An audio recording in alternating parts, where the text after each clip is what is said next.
Hello, in this screencast presentation I'm going to be talking about health and nature, and in particular focusing on the socio-spatial determinants of health and really how they relate to the equal distribution of high quality green spaces and natural environments in urban areas.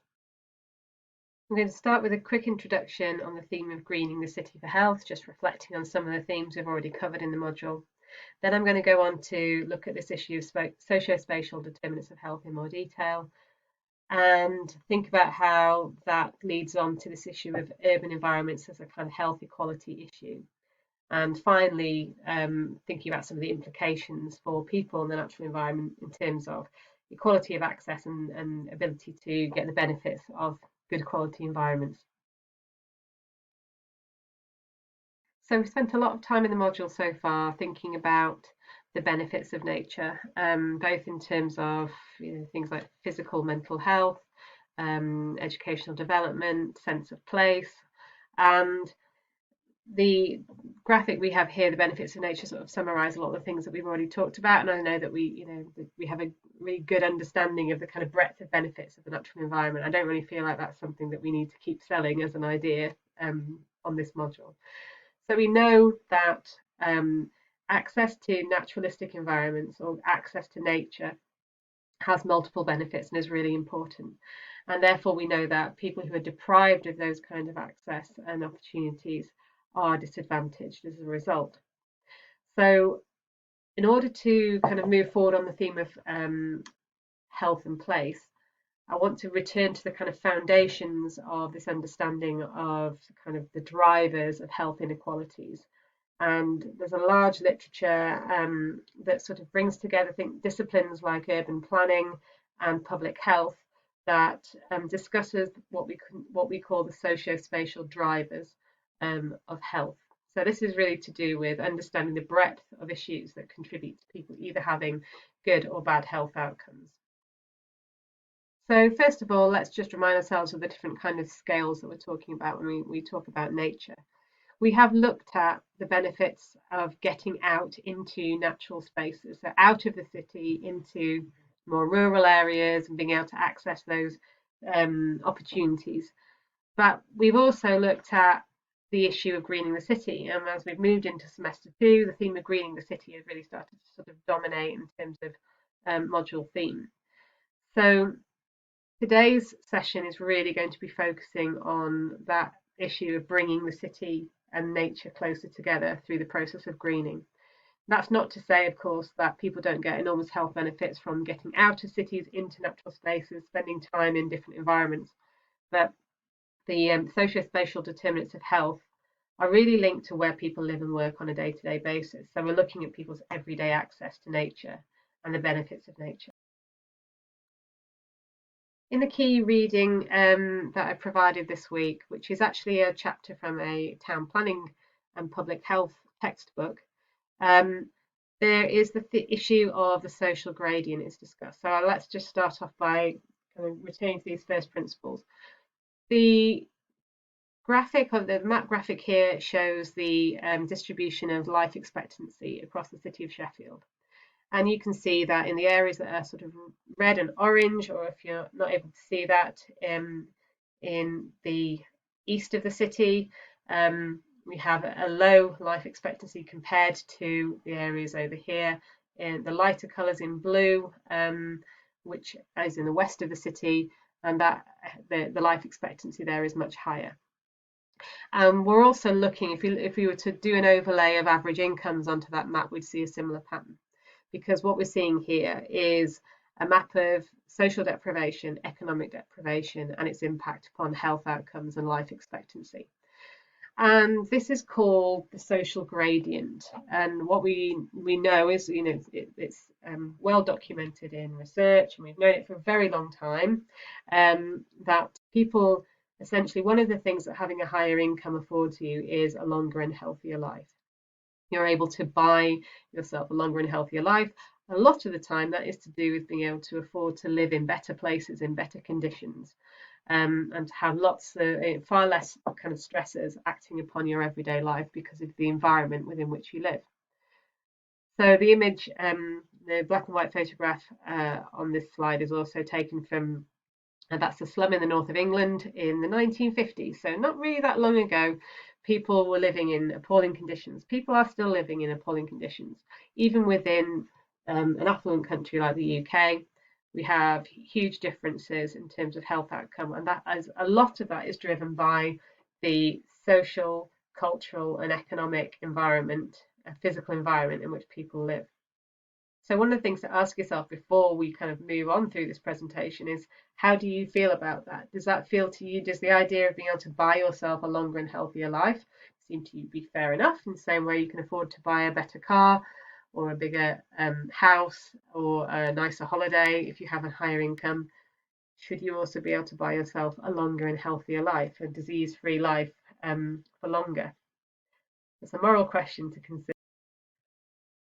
So before we got into thinking about spatial elements of health determinants, there is a wide body of literature on the social determinants of health. So some of these are very clearly spatial, but actually there's this broad range of things that drive health outcomes.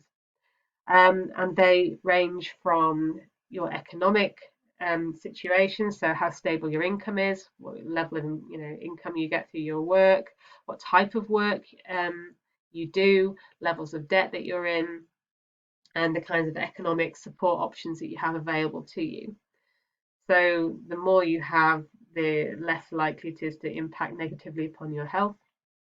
Then we have the neighbourhood and the physical environment, and this is probably the area that we're going to focus on most when we think about people in nature, people in naturalistic environments, but we'll cover the other ones as well, because it's important to see that actually the physical environment is one piece of this bigger picture.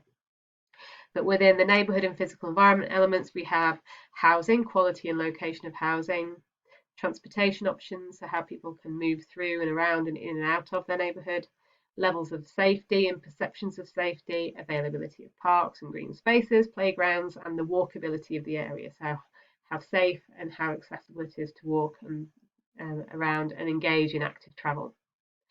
But then we have education, levels of literacy, levels of language.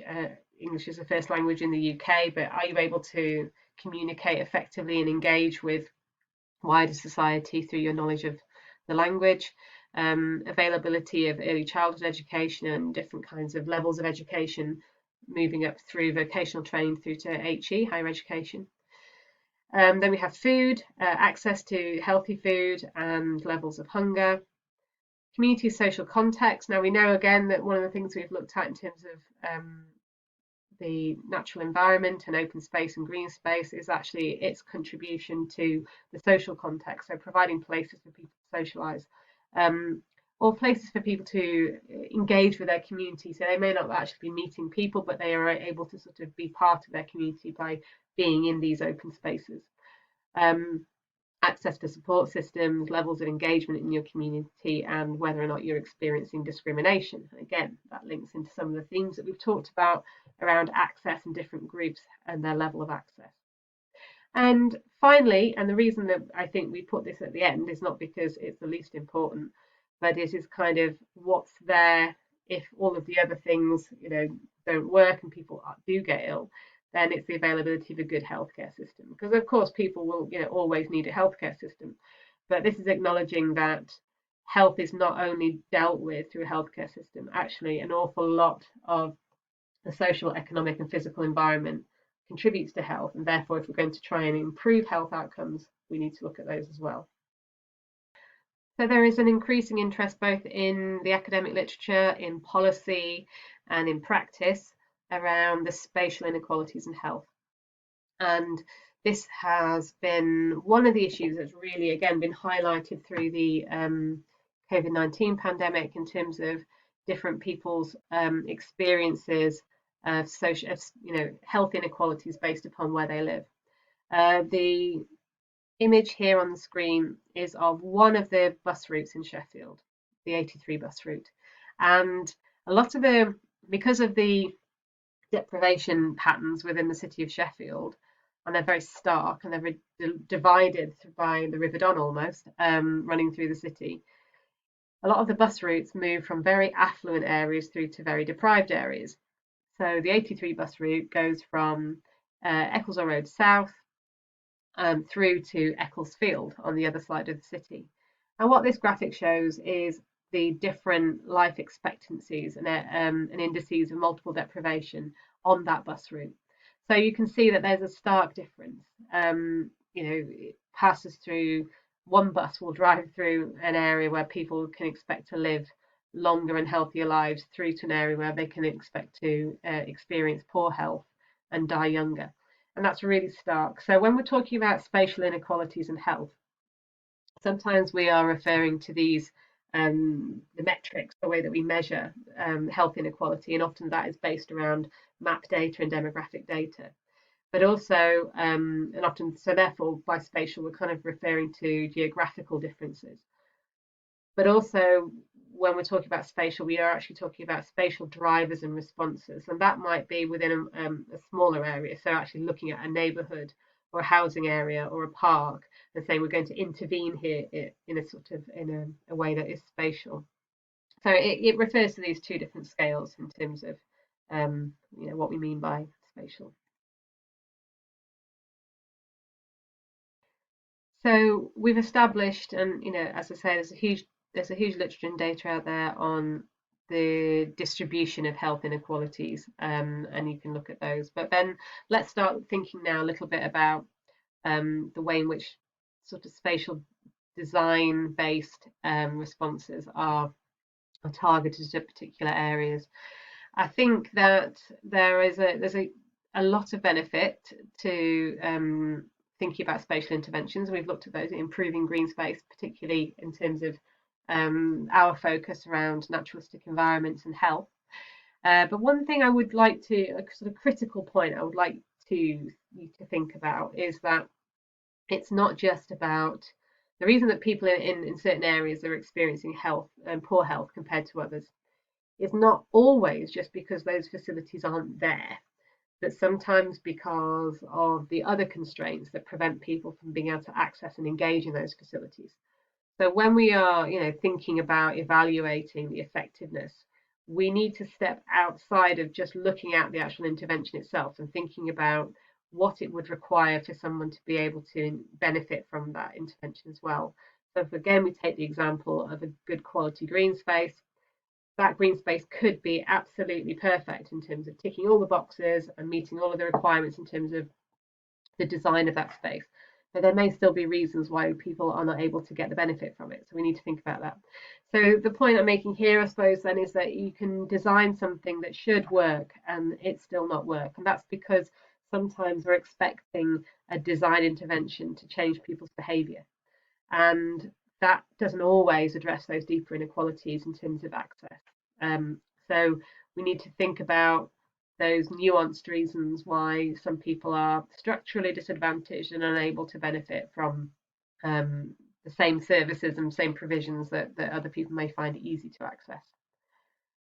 So it's not just about the design of an environment, it's also, as we say, about the accessibility, which is a theme that we've already explored in a lot of detail on the model. There are many, as we've already identified, socio-spatial issues related to health, but I think the four key ones that were identified in the key reading do really resonate, and it's important for us to sort of think about the intersections between the natural environment, the actual physical environment within which things take place, the level of naturalistic space compared to very densely kind of urbanized space, and the impacts on these different elements of health drivers. So the first sort of key driver of health outcomes might not on the surface of it actually seem related to natural environment, and that's housing design and condition. But actually, if you think about, if you look at some of those issues around health and housing, and if that's something that you want to explore, I'll summarise briefly. But it's not only the actual physical condition of the house, but it's the location of the house. It's the air quality outside the building impacts the air quality inside the building.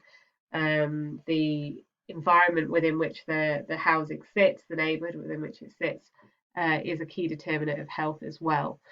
So issues around housing don't just limit themselves to the bricks and mortar structure. It's also to do with the environmental quality within and outside of that house and the wider environment within which the house sits.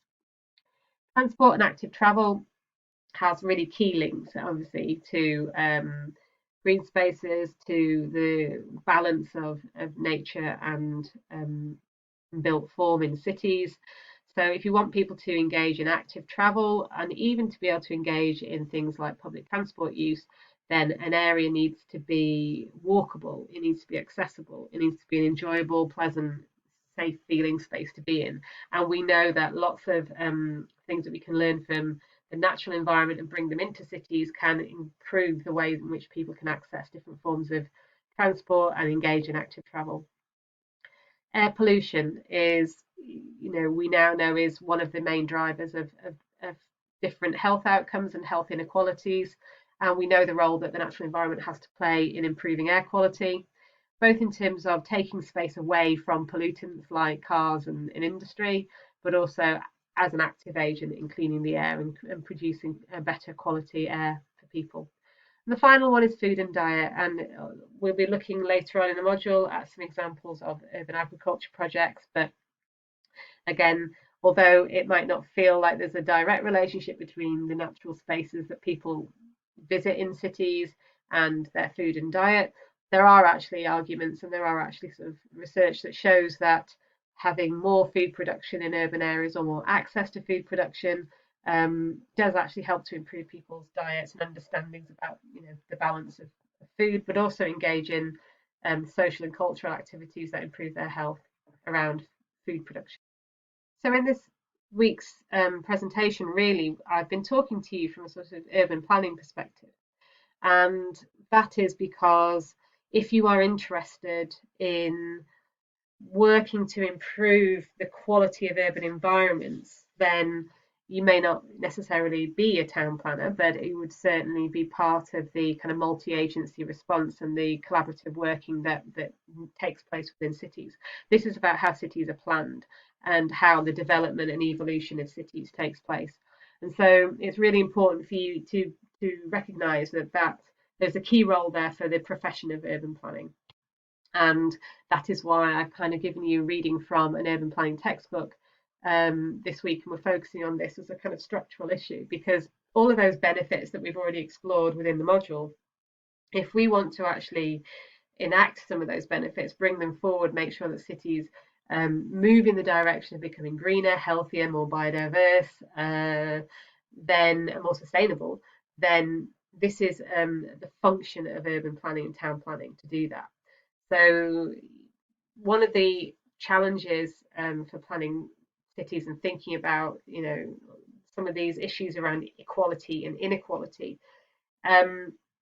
is that a lot of the interventions that we can successfully implement are usually adopted quite readily by people who are maybe already in the more advantaged groups within cities.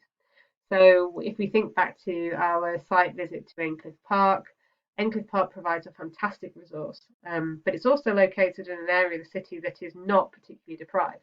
So it's not the most affluent, but it's certainly not the most deprived area of the city. So we need to think about how we always remain mindful of the fact that the pattern of some people's lives actually makes it very difficult for them to engage in natural spaces. And that's why this kind of intersection of thinking about all those social and cultural drivers of health is important, because if we think about things like the economic condition that people are in, the work that they have to do, the times that they're in work, their ability to therefore participate in these lovely naturalistic urban environments, this all kind of plays into producing those unequal health demographic pictures that we look at when we see maps of health. So if we were to focus particularly on issues of spatial inequality within a kind of neighbourhood context, then what we're looking for in order to start to address some of those inequalities are things like neighbourhoods that feel safe to walk around. People won't engage in active travel and leave their homes and get the benefits of exercise in naturalistic spaces if they don't feel safe. Another thing to think about when we're kind of encouraging active travel is whether people have space to store things like bikes and outdoor equipment. Like this can be an inequality issue. We assume, to encourage everyone to get out and ride their bikes, but quite a lot of times, if people are living in areas, say with big blocks of flats and not very much space to store these things, then that's going to actually be a bit of a barrier to participation. We need neighbourhood air that doesn't make people ill. And again, the development of cities usually developed out along the lines of people who could afford to get themselves into the cleaner air did so. So you tend to have an air quality issue in terms of equal distribution of good and bad air quality tends to go along the same lines as socioeconomic distribution. So people in wealthier areas have cleaner air, more green space, less dense development. We also need to look at how to ensure that people have food that doesn't make them ill. And again, that can be to do with the accessibility of decent quality food within the neighbourhood, but also potentially the opportunities for engaging in some kind of gardening activity as well. And the final one on the list is really the one that we've been focusing on the most, but that is around living in a nice place with a good quality green space and good quality services. That is the ideal, but without the things that kind of come before it. So making sure that actually people will spend time in that green space because they feel safe in it and they have the time to do so, they have the equipment to do so, and they feel able to access it, then those benefits won't be felt. So it is about taking that kind of holistic approach and not ignoring some of those trickier drivers or kind of structural drivers that are impacting on people's ability to get the health benefits of nature. So here are some references from today's presentation. They do tend to focus around sort of town planning texts, but as I say, if we're going to kind of think about the underpinning theoretical base for greening cities and developing cities that are healthier and less unequal, then it's about understanding this kind of process of urban planning and the wider holistic drivers of health inequality. Thanks for listening.